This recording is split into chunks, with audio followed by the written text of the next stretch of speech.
삶으로 열어가는 아름다운 신앙 간증 오직 주만이의 김명인입니다. 시간을 돈을 주고 사서 사용한다면 아마 지금보다는 훨씬 이 시간을 소중하게 다루겠죠.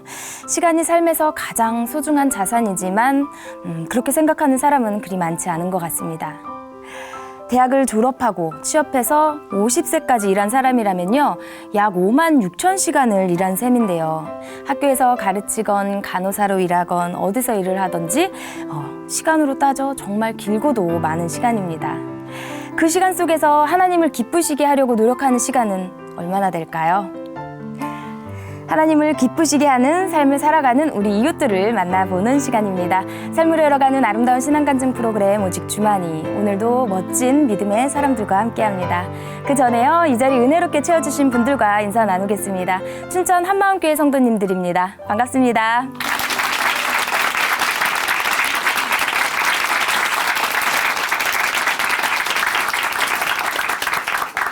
네, 오늘 첫 번째 출연자 만나보겠습니다. 이분은요, 어려서부터 천국과 구원에 대한 열심이 특별했습니다. 그런데 문제는요, 이 믿음이 특별한 것이 아니라 이 열심이 특별했다는 것이었는데요. 모태신앙이어서요, 하나님을 어렸을 때부터 알았는데요. 하나님의 말씀대로 살고 죄를 짓지 말아야 구원을 받는다는 이 강박 속에서 살았다고 합니다. 그러다 보니 기쁨도 없이 정말 이 무서운 하나님의 진노를 피해 열심히 살아야만 했는데요. 그랬던 이분이요, 그 무거웠던 믿음의 길에서 기쁨의 길로 바뀌었다고 합니다. 그 이야기 함께 들어보겠습니다. 춘천 한마음교회 옥금향자매님, 박수로 모십니다.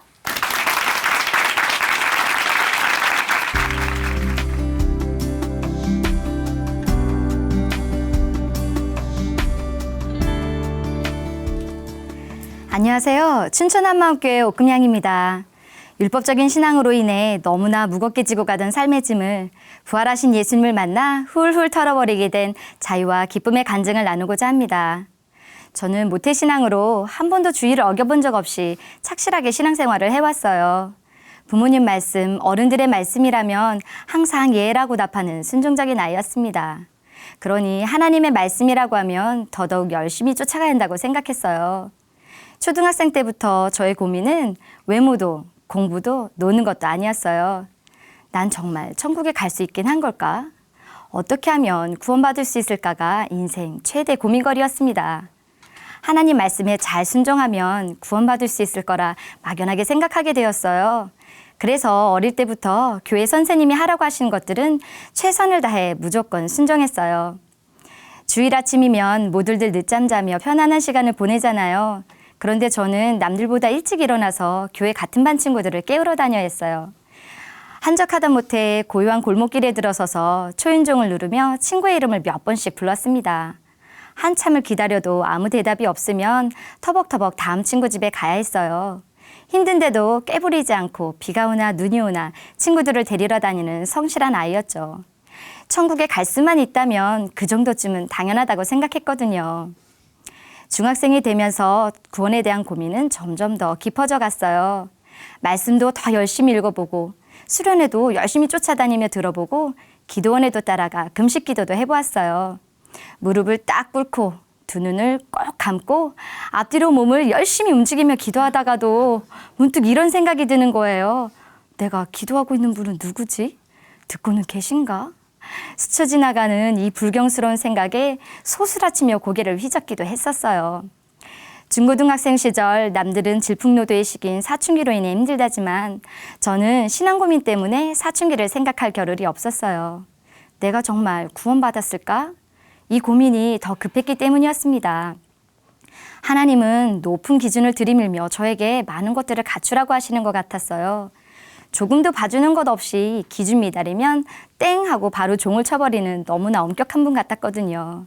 그래서 저는 하나님 앞에만 서면 한없이 작아지기만 했고 움츠러들었어요.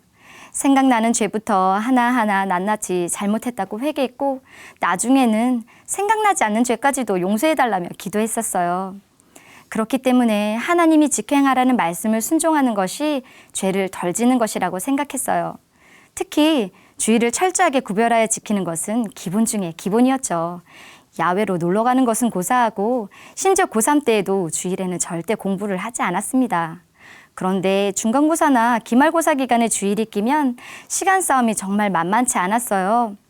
토요일 밤 12시 전까지 주일에 할 공부도 다 마쳐야 했거든요. 그리고 주일 밤 12시가 되면 일어나 남은 공부를 하고 시험을 치러야 했습니다. 주일을 구별하여 지키기 위해서 애썼던 일이 또 하나 있었어요. 서울에서 춘천으로 대학교를 다니게 되었는데요. 주말이면 서울로 가서 예배를 드리고 주일 오후 예배가 끝나자마자 청량리역까지 늘 촉박하게 가야 했어요. 기숙사 점호 시간에 맞추려면 절대 기차를 놓쳐선 안 되었거든요. 양손 가득 옷 가지며 여러 가지 짐을 들고 전철이 청량역에 도착하자마자 뛰기 시작했어요. 마지막 계단은 정말 숨이 탁탁 막힐 정도로 너무나 많고 높았어요. 머리가 하얘질 때까지 뛰고 다리가 풀릴 때까지 또 뛰어야 했죠. 가까스로 기차에 올라 자리에 앉는 순간 안도의 숨을 내쉬곤 했습니다. 그런데 물을 안 가지고 온 거예요. 목은 바짝바짝 타들어가는데 제 옆을 여러 번 지나가는 이동식 매점에서 음료수 하나 사 먹을 수 없었어요. 주일에 차비 외에 돈을 쓴다는 것은 상상조차 못할 일이었거든요. 고등학생 때는 반드시 성경을 읽고 기도를 하고 나서야 공부를 시작했어요. 성적이 조금이라도 떨어진다 싶으면 바로 저의 신앙을 점검하곤 했죠. 말씀을 너무 조금 읽어서 그런가?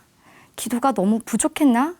항상 모든 문제의 원인은 저의 신앙이 부족해서 일어난 결과라고 생각했었습니다. 이런 생각 때문에 저는 작은 일에도 걱정하고 조바심 내게 되었어요.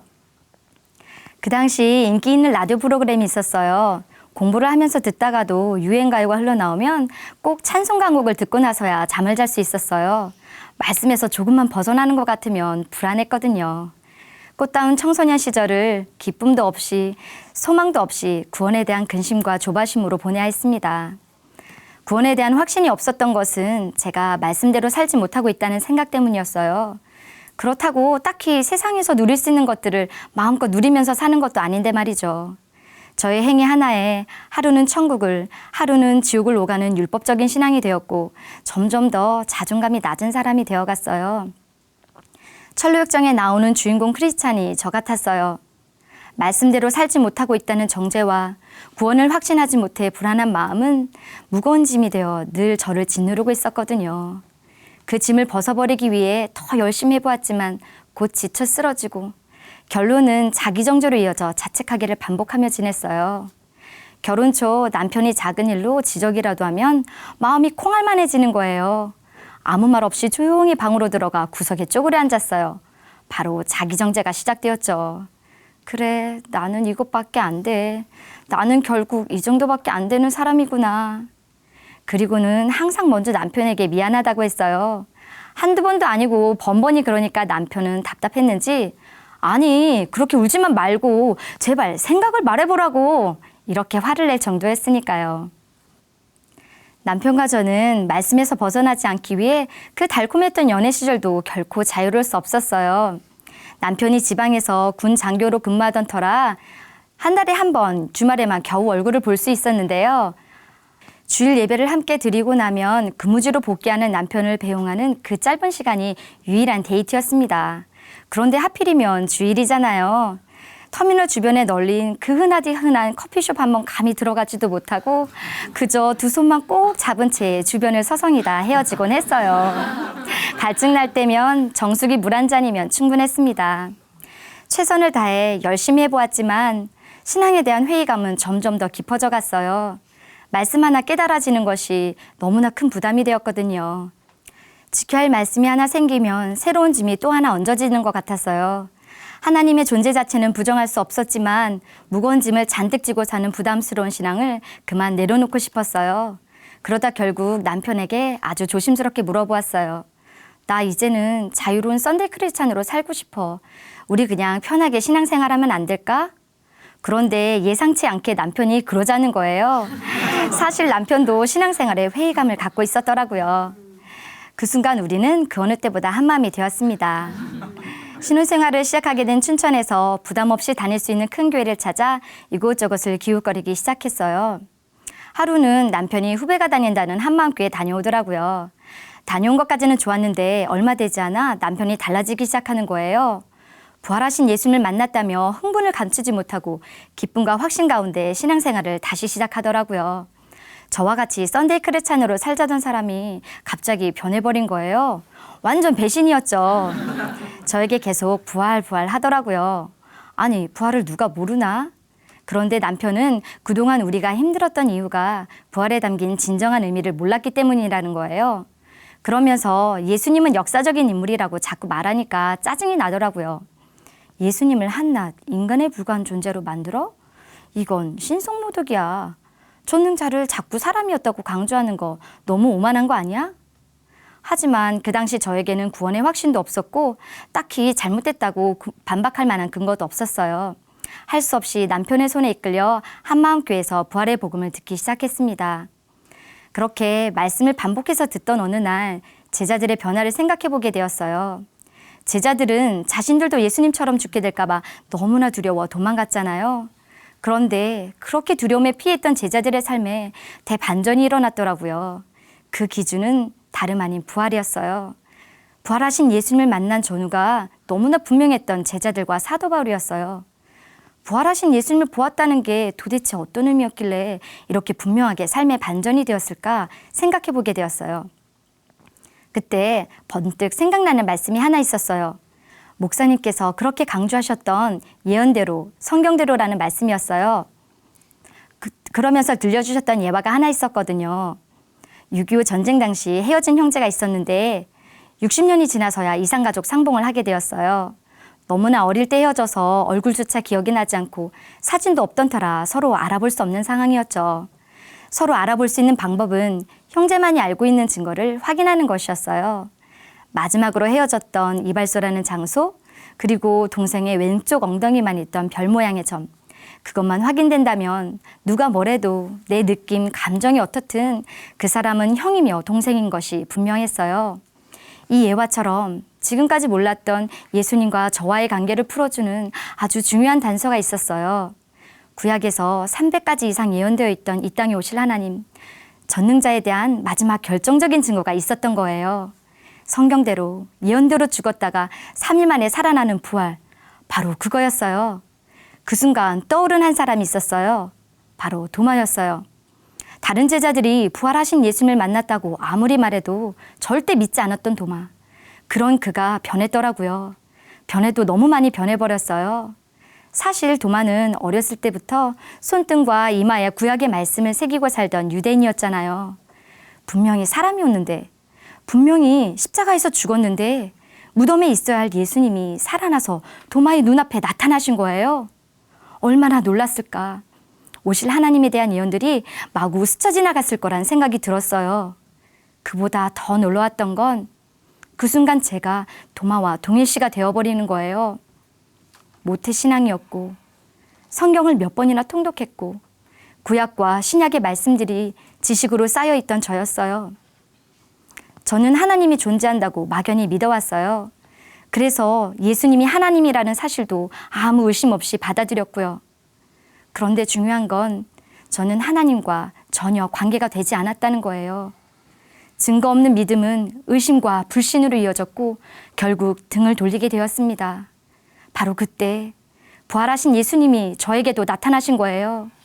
그분은 성경대로 우리 죄를 위해 십자가에 못 박혀 죽으셨다가 성경대로 3일 만에 부활하신 거였어요. 부활하는 자를 볼 것 같으면 그가 바로 이사야에 예언된 한 아기, 분명 사람이지만 그는 기묘자라, 모사라, 전능하신 하나님이라, 영존하신 아버지라. 제 안에서 그대로 탄성이 터져 나왔어요. 아, 사람이신 이분이 바로 구약의 모든 예언을 성취하신 전능하신 하나님이셨구나. 아멘. 예수님의 부활에 담긴 의미가 선명해지는 순간 성령님께서는 죄가 무엇인지도 정확히 비춰주셨어요. 내가 예수님을 믿지 않았구나. 내가 전능자를 죽인 죄인이었구나. 부활하신 예수님 앞에 서보니 저의 죄가 정확히 보였어요. 지금까지 저는 행위 하나하나에만 매여 있었어요. 그런데 하나님이 정말 회개하기 원하시는 죄는 바로 예수님을 믿지 않는 죄였어요. 예수님은 저에게 오셔서 너의 손가락을 내밀어 내 손을 보고 너의 손을 내밀어 내 옆구리에 넣어봐라. 그리고 믿음 없는 자가 되지 말고 믿는 자가 되라시며 당신의 두 손을 내미셨어요. 저는 감히 그 손을 직접 만져볼 수가 없었어요. 도마와 동일한 마음이 되었습니다. 도마가 고백한 그 짧은 구절에는 중심의 굴복도 있었다는 것을 그제서야 알게 되었어요. 도마가 철퍼덕 엎드려 회개했던 그 자리에 저도 함께 엎드려 통회할 수밖에 없었어요. 당신은 나의 주, 나의 하나님이십니다. 구원을 받으려고 말씀을 지킨다는 미명하에 행위 하나에 얽매여 있었던 그 무거운 족쇄가 드디어 풀리는 순간이었습니다. 예수님의 부활이 사실이 되어버리니 이분이 하신 모든 말씀도 그대로 믿을 수 있게 된 거예요. 부활을 발견한 감격과 기쁨이 넘쳐났어요. 아무것도 너를 그리스도 예수 안에 있는 하나님의 사랑에서 끊을 수 없다. 아멘. 아멘. 내 손에서 너를 빼앗을 자가 없느니라. 아멘. 아멘. 죄에 대하여 죽고 완전히 새로운 피조물이 되었느니라. 아멘. 아멘. 전능자의 영원한 사랑에서 절대 끊을 수 없다고 하셨어요. 저의 죄가 흰눈보다 희어졌다고 하시는 거예요. 저를 정결하다고 하셨어요. 바로 부활하신 예수님의 말씀이셨습니다. 아멘. 구원의 확신을 저의 행위에서 늘 점검하며 불안해했고 확증할 수 없었어요. 하지만 모든 사람이 믿을 만한 증거인 부활로 저는 흔들리지 않는 믿음을 갖게 되었습니다. 구원은 나의 노력으로 이뤄가는 것이 아니라 예수님께서 이미 이루신 것이었어요. 부활로 다 이루어 주셨더라고요. 철로역정에서 주인공 크리스찬이 힘겹게 짊어지고 가던 커다란 짐이 툭 하고 떨어지는 장면이 떠올랐어요. 저의 영혼은 크게 외치고 있었어요. 자유다! 그렇게도 무겁고 힘겹게 짊어지고 가던 율법의 커다란 짐이 순간 확 풀어져 버린 거예요. 완전한 자유를 처음으로 맛보게 되는 기쁨의 순간이었습니다. 사실 저는 전도를 한 번도 해본 적이 없어요. 왜냐하면 제가 지고 가는 무거운 신앙의 짐을 다른 사람에게도 지우게 할 수 없었거든요. 그런데 부활하신 예수님을 만나 죄에서 자유하게 되니까 저도 모르게 부활하신 예수님을 전하는 담대한 사람이 되어 있더라고요. 내 신앙 지키느라 전전긍긍하던 제가 교사로서 저에게 주신 사명을 감당하는 자가 된 거예요. 신앙의 짐에 눌려있던 저에게는 기적 같은 일이었죠. 음악을 전공하지도 않은 제가 학교에서 합창지도를 맡게 되었는데요. 저의 신앙 고백을 담은 시편 23편을 용감하게 자유곡으로 정하게 되었어요. 아이들과 함께 최선을 다해 연습해 나갔죠. 감사하게도 부활의 복음을 듣고 회개하고 예수님을 주인으로 영접하는 아이들이 하나 둘 늘어갔어요. 합창대회 예선하는 날이었어요.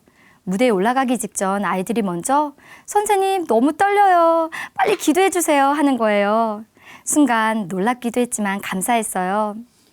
경연을 무사히 마치고 무대에서 내려온 아이들이 자기는 하나도 안 떨렸다며 하나님이 기도를 들어주셨다고 자랑스럽게 얘기하더라고요. 항상 예선에만 참가하다가 도대회 참가란 놀라운 결과에 합창단 아이들은 환호성을 지르며 너무나 좋아했어요. 서로 부둥켜 안고 울며 팔짝팔짝 뛰었죠. 시상식이 끝나고 너무나 기뻐서 눈물 흘리고 있던 아이들과 함께 모여 기도드렸습니다. 부활하신 예수님이 우리의 주인 되어주셔서 감사합니다. 하나님을 찬양할 수 있게 해주셔서 감사합니다. 하나님께서는 부족했던 저희들을 강원도 대회에서 2위라는 놀라운 성적으로 입상할 수 있게 해주셨어요. 대회가 끝난 이후로도 부활하신 예수님을 주인으로 영접한 아이들과 함께 매주 모여 예배를 드리는 기쁨도 누릴 수 있었습니다. 전도에서뿐만 아니라 저의 모든 삶에서도 자기 정죄가 떠나고 새로운 피조물로 거듭난 자유함을 만끽하게 되었어요. 난생 처음 하나님의 마음을 알아가며 뜨거운 기도를 할 수 있게 되었습니다. 새벽 기도를 마치고 돌아오는 길이었어요. 차 안에서 남편이 한마디 하더라고요. 이번 주 새벽 기도 성적이 별로인데 2번이나 빠지고 말이야. 예전 같았으면 농담인지도 모르고 또 쭈구리 해줘서는 바로 자기 정지에 빠져 엄청 눌렸겠지만 이제는 그렇지 않습니다. 나의 주인도 나를 정죄하지 않으시고 어떤 모습이든지 있는 그대로 사랑해 주신다는 것을 부활로 확증해 주셨거든요. 예전에는 자기 정죄에 빠지면 쓰러져 일어날 줄 몰랐어요. 하지만 이제는 부활하신 예수님 때문에 오뚜기같이 벌떡 일어나 표대를 향해 달려나갈 수 있게 되었습니다. 율법적인 신앙으로 인해 너무나 무겁게 지고 가던 모든 짐을 걷어가 주시고 부활의 확실한 증거로 세상에서 줄 수 없는 참된 자유를 다 누리게 해주셨어요. 저는 이제 부활의 주님과 함께 사는 진정한 자유인입니다. 하나님께 이 모든 감사와 찬양을 돌려드립니다. 감사합니다.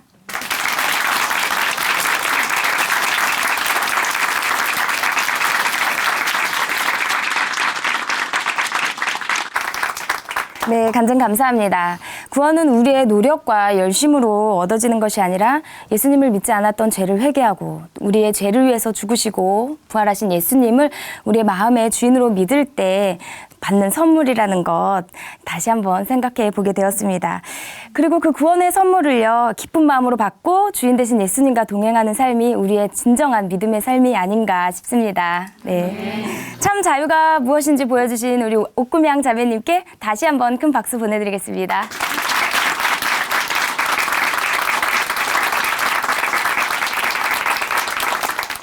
아름다운 믿음의 고백으로 하나님의 은혜를 나누는 오직 주만이 두 번째 출연자 만나보겠습니다. 이번에 나오실 분은요, 어려서 감기를 심하게 앓고 한쪽 귀에 청각을 잃었다고 합니다.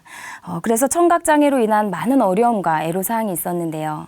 그렇게 어려운 시간을 보내고 꿈같은 결혼을 했습니다.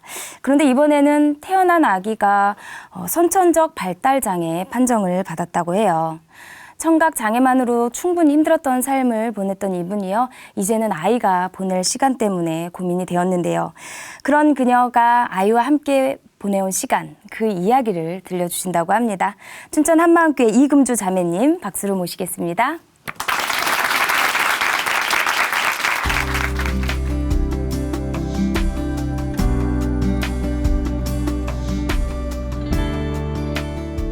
안녕하세요. 춘천 한마음교회 이금주입니다. 저는 어릴 때부터 한쪽 귀가 안 들렸어요.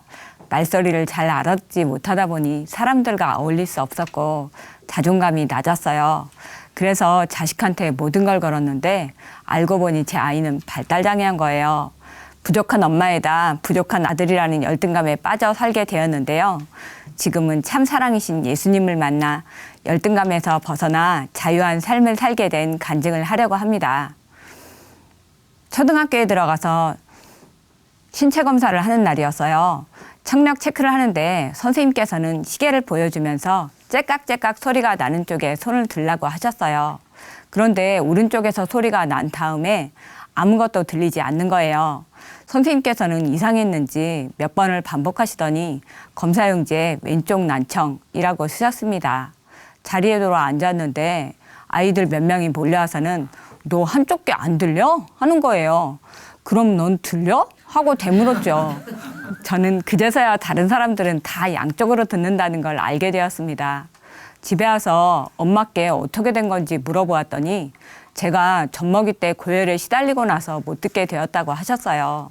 감기를 심하게 앓았는데 중이염이 생기면서 귀에 신경이 손상됐다고요. 치료하려고 했지만 병원에서 어떻게 할 방법이 없다고 해서 그냥 그대로 두었다고 하셨습니다. 저는 차가 뒤에서 와도 잘 모를 때가 있어요. 전화도 오른쪽으로만 듣고 누가 왼쪽에서 말을 하면 잘 안 들리니까 얼굴을 들이대게 돼요. 그러면 상대방이 움찔하면서 불쾌해하니까 그런 반응에 위축되었어요. 그러다 보니 사람들과 어울리기보다는 책을 읽거나 하면서 혼자 있는 것이 더 편했어요. 그리고 혼자 상상하는 습관이 생겼는데요. 초등학교 때 일이에요. 교회 시간에 운동장에 서 있는데 제가 아이들 머리 위로 날아다니는 상상을 한 적도 있고요. 앞에서 수업하는 선생님이 사람이 아니라 인형일지도 모른다는 상상을 하기도 했어요. 이렇게 혼자만의 세상을 만들고 상황 파악을 못한 채 엉뚱한 말을 잘 하곤 했는데요. 한 번은 수업 시간에 제가 또 엉뚱한 말을 했나 봐요. 선생님께서는 금주, 맹하지 하셨어요. 아이들은 키득키득거리며 웃었고 저는 너무 큰 상처를 받았어요. 이후로는 어떻게 해야 할지 몰라 꿀먹은 벙어리같이 생활했고 학교에서 거의 왕따였습니다. 어느 날 학교에서 교우관계를 조사했는데요. 선생님이 한 사람씩 친한 아이 손들라고 하셨고 제 차례가 되었어요. 이금주랑 친한 사람 손들어봐 하셨는데 70명 중에 아무도 손을 들지 않는 거예요. 선생님께서는 당황해 하시며 짝꿍도 안 친해 하시는데 시선이 저에게 집중되었고 저는 얼굴이 빨개진 채 아무 말도 할 수가 없었어요. 주변에서 안 좋은 소리를 듣다 보니 사람들이 저를 무시하는 것 같았고 항상 다른 사람과 비교하면서 살았습니다. 어느 날 엄마께서 저와 언니를 데리고 산수 공부를 가르치셨는데요. 언니는 설명대로 문제를 잘 푸는데 저는 아무리 설명해도 모르니까 화가 나셨던 것 같아요. 언니와 동생에게 얘 바보 아니니? 하시는 거예요. 다 같이 웃는데 전 너무 창피했어요. 저는 잘하는 게 없는 것 같았거든요. 마음에 불만이 쌓이면서 어느샌가 열등감과 사람들에 대한 분노가 가득 차게 되었습니다. 열등감으로 가득했던 제게도 결혼이라는 꿈 같은 시간이 찾아왔어요. 아이를 갖게 되었고 내 자식만큼은 누구한테나 사랑받는 아이로 키우고 싶었어요. 태교를 잘하려고 다니고 있던 직장을 미련 없이 그만뒀고 아이에게 모든 것을 걸게 되었습니다. 그런데 아이가 돌 때쯤부터 좀 이상한 거예요. 다른 아기들처럼 활기차지도 않고 반응이 없어서 심심할 지경이었죠. 병원에 데리고 갔더니 선천적인 발달장애라고 하시는 거예요. 그 진단은 사형 선고 같았어요. 어떻게 해도 정상이 될 수 없다는 거였으니까요. 발달장애란 신체와 지능이 균형 있게 성장하지 못하는 장애인데요. 몸은 커져도 정신은 어린애 같고 모든 능력이 정상인에 비해서 떨어지는 경우가 많아요. 흔히 바보라고 놀림을 많이 당하죠. 저는 아이가 자라면 함께 책도 읽고 영화도 볼 걸 기대했는데 이제 그건 자다 깨도 될 수 있는 일이 아니었어요. 아이가 불쌍했어요. 나도 장애로 평생 사람들과 잘 어울리지도 못하고 열등감과 분노로 살았는데 내 아이는 몇 배로 겪겠구나. 가슴이 찢어지는 것 같았어요. 저는 아이가 부족하다 보니까 사람들의 눈에 안 띄고 피해갈 행동도 안 했으면 하는 마음이 늘 있었어요. 그런데 제 마음과는 달리 우리 아이는 어딜 가나 사고 뭉친 거예요. 한 번은 아이와 함께 대형마트에 갔을 때 생긴 일인데요. 아이는 평소 장난치고 싶은 충동에 기계 버튼만 보면 누르는 거예요. 그날은 하필이면 에스컬레이터의 비상단추를 눌렀어요. 사람들이 꽉 차 있던 에스컬레이터가 갑자기 딱 서버렸고 순식간에 그 많은 사람들이 뭐야 왜 이래? 하는 웅성거렸어요. 저는 정말 쥐구멍이라도 숨고 싶더라고요. 한두 번도 아니고 매번 수습이 안 되는 이런 상황들이 정말 끔찍하게 싫었어요. 우리 아이가 장애아라고 나는 무능한 엄마라고 광고하는 것 같았거든요. 이런 일을 여러 번 겪다 보니 저는 다른 사람에게 민폐를 끼치는 게 싫어서 사람들과 잘 만나지도 않았어요. 심지어 친정 부모님도요. 제 마음에 저와 아이는 세상이란 바다 안에 떠있는 섬 같았어요. 아무한테도 사랑받지 못하고 고립된 섬이요. 저는 아이가 장애로 열등감 속에 살게 하고 싶지 않아서 특수교육을 시켰는데요. 특수교육은 정상인이라면 어릴 때부터 자연스럽게 배우는 것들을 다루면서 사회에 적응하는 능력을 키우는 거예요. 수업 시간엔 사계절이나 사람들 간의 인사 같은 걸 배우고요. 말하는 능력, 지적 능력, 신체 능력을 키우기 위한 교육을 다 따로따로 받습니다. 아이가 정상이 될 수 있다는 기대감에 좋다는 데는 어디든 찾아가서 수업을 받게 했고 점점 특수교육에 올인했어요. 그러다 보니 남편의 월급 가지고는 감당이 안 되더라고요. 남편은 따로 아르바이트까지 하며 아이 교육에 시간과 돈, 모든 것을 쏟아 부었어요. 하지만 몇 년이 지나도 아이는 크게 변화되지 않더라고요. 저는 너무 지쳐서 남편에게 모든 책임을 돌리며 짜증을 부렸고 아이 문제로 고성에 오가며 싸우는 날이 잦았어요. 또 제가 아이만 보면 무언가를 해줘야 한다는 강박관념에 사로잡혀 하루 종일 가만히 두질 않았어요. 엄마 아빠가 자기한테만 매달려 모든 것을 집중하니 아이도 스트레스가 심했던 것 같아요. 어느 날 아이를 데리고 교육기관에 갔는데요. 선생님이 아이 머리에 원형 탈모가 있다는 거예요. 보니까 동전만하게 머리가 빠져 있더라고요. 부모로서 할 수 있는 모든 것을 다해도 아이가 호전되지 않고 오히려 엉망이 돼버린 것 같았어요. 제 마음은 너무 절박해졌습니다.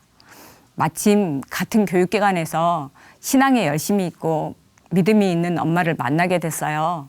혹시나 하는 마음에 그 엄마를 따라 교회에 다니게 되었습니다. 그러나 아이에게 모든 것이 집중되어 있던 저는 말씀을 마음으로 듣지 못하고 시간을 한참 흘려보냈어요. 교회는 나가는데 여전히 마음은 힘들었고 간절히 기도할 수밖에 없었어요.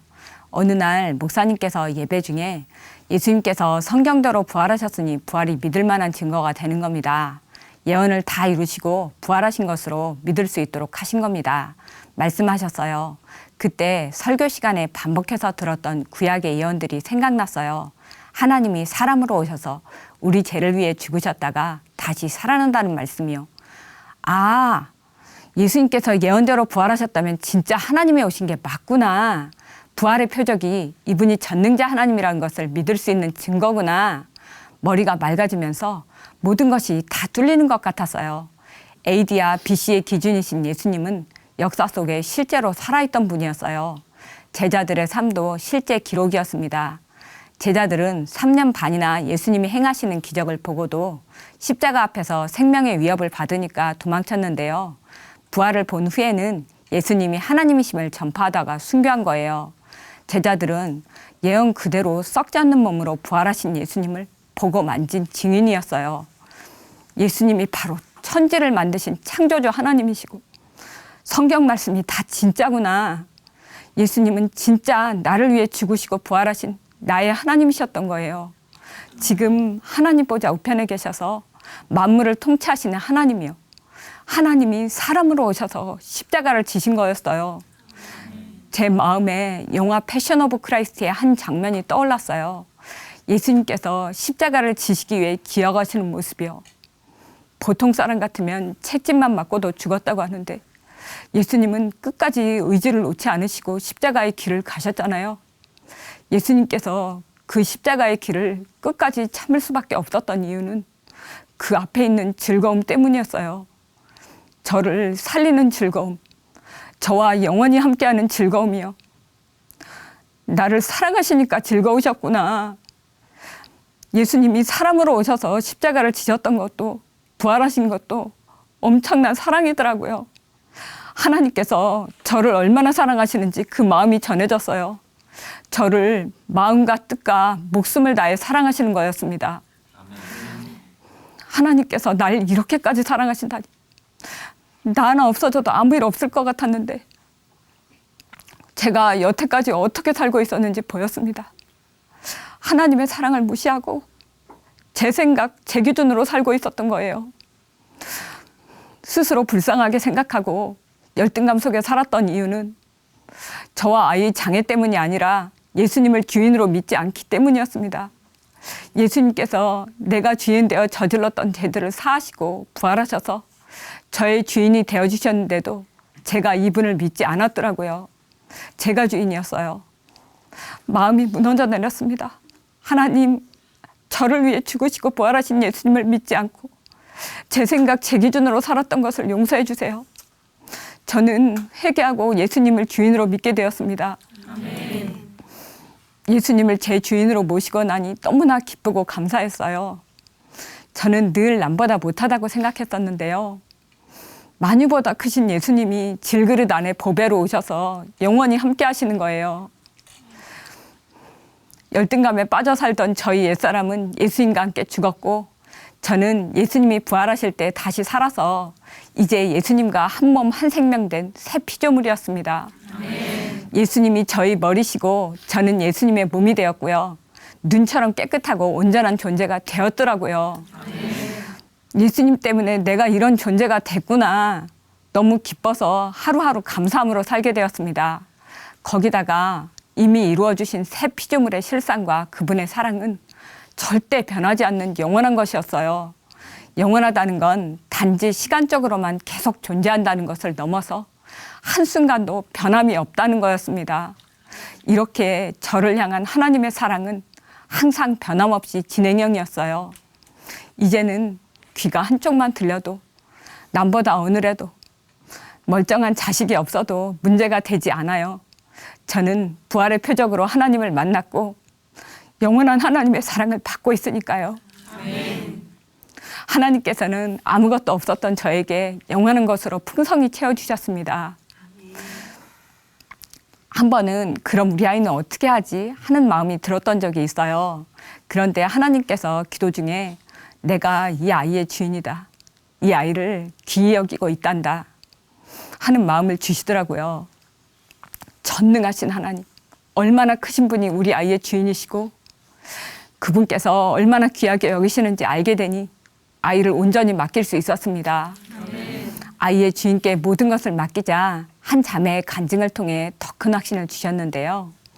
장애 아이들의 언어 치료사였던 자매는 하나님의 말씀은 이 땅의 언어가 아니라 하늘의 언어이며 하나님의 능력이라서 지능이 아무리 낮아도 역사된다고 했어요. 정말 정신이 번쩍 들더라고요. 우리 아이도 하나님께서 역사하시면 예수님을 주인으로 믿을 수 있고 천국에 가서도 다시 만나겠구나. 그 나라에서 아이가 어떤 모습일지 상상하는데 가슴이 벅차올랐습니다. 저는 우리 아이를 보시는 하나님의 마음으로 인해 공동체 안에서 부족한 지체를 보는 시각도 많이 달라졌는데요.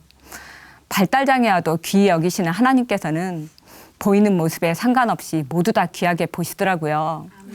고린도전서 12장 말씀을 통해서 더 약하게 보이는 지체가 존귀하다 하시며 더욱 귀한 것들로 입혀주고 존귀를 더하시는 전능자의 인격과 사랑 앞에 서게 되었어요. 앞으로 제가 어떤 모습으로 지체들을 바라보며 사랑해야 하는지 정확히 알게 하셨습니다.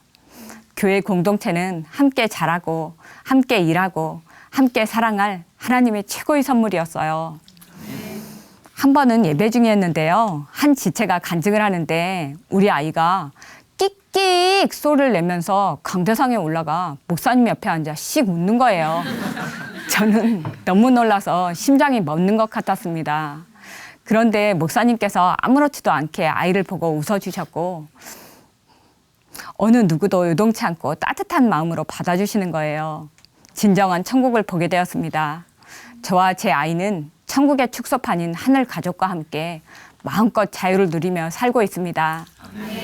공동체를 누리며 사는 저에게 이제 남은 것은 사명뿐이에요. 어느 날 하나님께서는 세상 모든 사람들이 저와 우리 가족이 누리고 있는 축복을 다 누리길 원한다는 마음을 부어주셨어요. 그리고 저에게 물으셨어요. 네가 나를 사랑하느냐? 전 알 수 있었어요. 사명은 예수님을 사랑할 때 감당할 수 있는 것이었어요. 하나님과 마음을 나누며 그 사랑으로 영혼을 사랑하는 것이었어요. 한 번은 기도를 하고 나서 아이를 보는데 너무 사랑스러워 보이는 거예요. 하나님의 눈과 마음으로 아이를 볼 수 있었던 것 같아요. 그 모습을 지켜본 어떤 분은 어떻게 그렇게 아이를 예뻐하느냐고 하시더라고요. 저는 예수님을 주인으로 믿어서 그렇다고 하면서 복음을 전할 수 있었어요. 한 번은 한 장애아 엄마에게 복음을 전했어요. 그 엄마는 오랫동안 교회에 다녔는데 장애아를 자식으로 주셨다며 하나님을 원망하고 있었어요. 장애가 있는 자식을 두고도 다른 사람을 부러워하지 않는 저를 보고 놀라워했고요. 하나님께서 우리를 너무나 사랑하셔서 이 땅에 사람으로 오셨다는 것을 부활의 증거로 믿을 수 있다고 전했더니 귀 기울여서 듣더라고요. 얼마나 힘겨운 삶을 살지 아니까 그 엄마를 위해 더욱 간절히 기도하고 있습니다. 아이 때문에 사람들을 잘 만나지도 않던 제가 장애아 부모들뿐 아니라 주변 사람들한테도 복음을 전하고 있는데요. 양가 부모님께도 남편과 함께 복음을 전했어요. 우리 시댁은 강릉에 있어서 제사를 깍듯이 지냈는데요. 제사가 끊어지고 명절에는 다 같이 찬송을 부르며 예배를 드리고 있습니다. 요즘 저는 제가 사는 동네에서 집집마다 오직주만이 간증자들을 소개하는 전도지를 붙이고 있어요. 한 집에 한 사람이라도 복음이 들어가기를 바라는 마음으로요. 전도지를 붙일 때마다 한 영혼을 찾으시는 하나님께서 기뻐하시는 것을 알 수가 있는데요. 어떻게 일하실까 기대하니 너무나 소망이 됩니다. 저는 제가 인도받았던 모든 과정을 통해서 하나 알게 된 것이 있어요. 사람의 눈과 하나님의 눈이 다르다는 거예요. 저는 눈에 보이는 장애를 장애라고 생각했지만 하나님 보시기에 눈이 있어도 보지 못하고 귀가 있어도 듣지 못해서 여전히 보이는 것에 매여 살아가는 것이 진짜 장애였어요. 예수님께서 부활로 우리가 죽었다가 다시 산다는 것과 영원히 썩지 않는 몸으로 살 것을 분명히 보여주셨잖아요. 그리고 목숨을 건 수많은 증인들을 통해 계속 들려주셨고요. 아들을 십자가에 내어주시고 죽이시면서까지, 그리고 부활시키셔서 확실한 증거를 주셨는데 눈이 가려져서 보지 못하고 듣지도 못하며 장애로 살아가는 것이 하나님 보시기에 얼마나 가슴 아픈 일인지 알게 되었어요. 그러니 더욱 복음 전하는 사명에 올인하게 됩니다. 하나님께서는 평생을 장애로 인한 열등감에 빠져서 힘겹게 살던 저를 살려주셨어요. 이제 저와 아이는 전능하신 하나님과 동행하며 영광스러운 부활체를 소망하며 살 것입니다. 흑암의 권세에서 사랑의 나라로 옮겨주신 하나님, 그리고 공동체 사랑합니다. 감사합니다.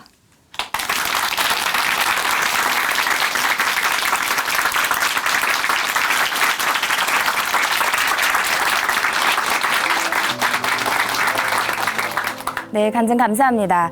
네, 자매님께서 진짜 장애는 나를 위해서 십자가에서 죽으시고 부활하신 예수님을 보지 못하고 믿지 못하는 것이라고 하셨는데요. 정말 그 말씀에 고개가 끄덕여집니다.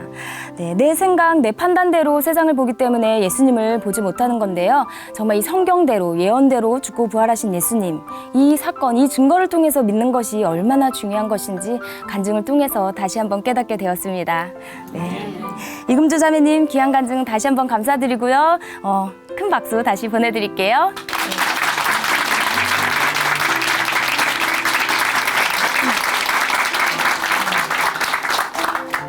하나님으로 인해 변한 삶의 고백이 있는 간증 프로그램 오직 주만이, 오늘은 여기까지입니다. 은혜스러우셨나요? 네. 지금까지 함께해 주신 친천 한마음교회 성도님들, 그리고 시청자 여러분 감사드리고요. 오늘도 이 시간 찬양으로 마무리하겠습니다. 오늘 찬양해 주실 분은 염은희 자매님이시고요. 함께 나눌 찬양은 힘을 내세요입니다. 오늘도 오직 예수님께서 주신 능력으로 승리하는 하루 보내세요. 감사합니다.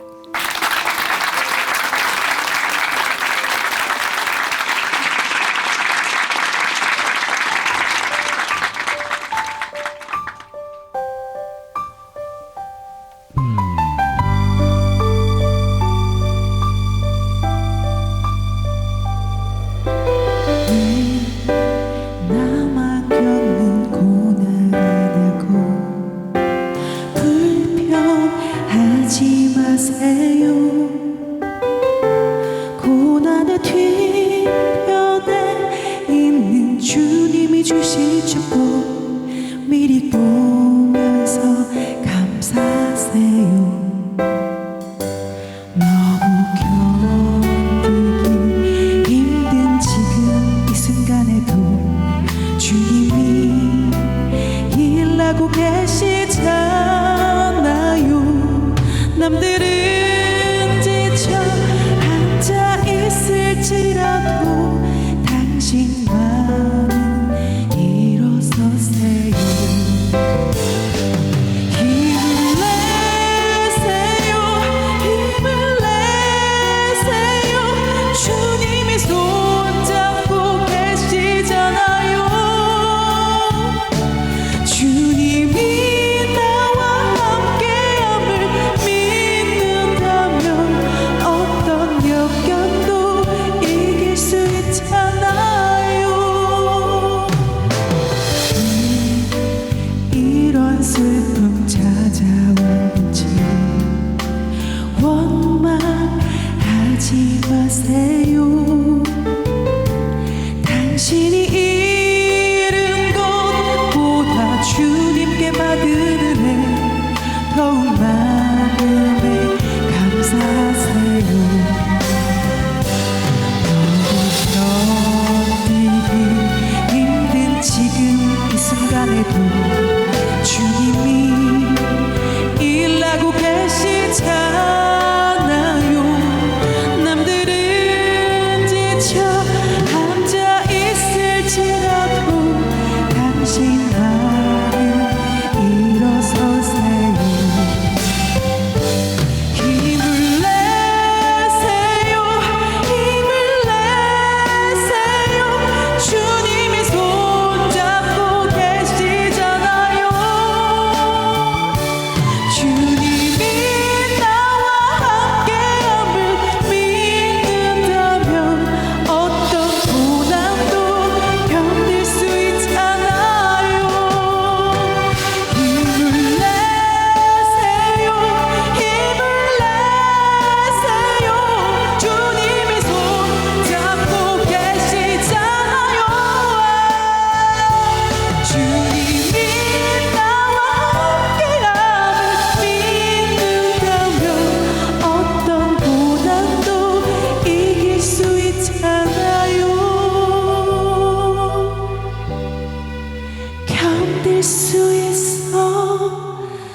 요